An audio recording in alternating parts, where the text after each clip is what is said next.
Hands on your head, don't move. Under flashing red and blue lights, the command rang out like a verdict. A black man stood still, hands raised, a familiar face to this very neighborhood. His name was Captain Malik Thompson, a decorated police officer. But tonight, he wasn't seen as the protector. He was the suspect, and the gun pointed at him was held by a fellow cop. Malik Thompson, 38, a seasoned police captain, had just wrapped up a grueling 13-hour shift.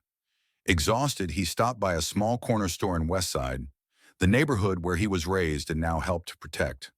Wearing a dark blue hoodie and gloves, he greeted the store owner, Mr. Mendez, an older Cuban immigrant who had known him for years. Malik bought a water bottle and a bag of chips. Mr. Mendez chuckled. "Cops snack too, huh?"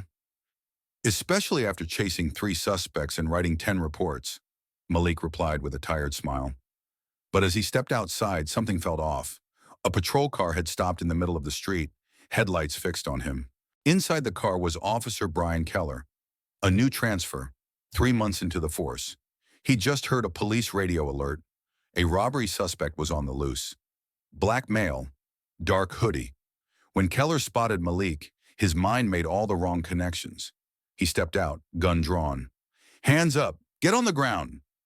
Malik froze, not out of fear, but disbelief. He recognized that stare.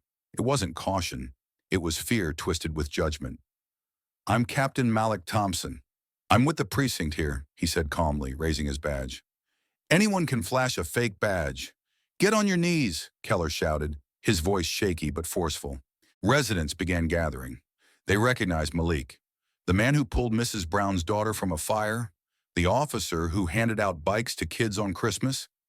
A teenage girl, Layla, started live streaming. The video caught fire online. A black officer being held at gunpoint by another cop in the very neighborhood he served. "That's Officer Malik. He's one of the good ones," a boy yelled. But Keller kept his gun raised. He didn't know Malik. His fear drowned out reason. Malik didn't move. He knew the moment he did, it could spiral. "Keller, I'm unarmed. My service weapon is stored. I'm off duty. Call Commander Marshall. He'll confirm who I am." Still, Keller didn't budge. Tension pulsed between them like a live wire. Sirens howled in the distance. Backup was arriving. Lieutenant Joanna Ruiz was the first out of the car. She stopped cold when she saw Malik. "Malik, he resisted. I think he matches the suspect description," Keller insisted. Ruiz examined Malik's badge, then turned to Keller. "That's Captain Malik Thompson, lead investigator of more major cases than anyone in this city." Her voice hardened.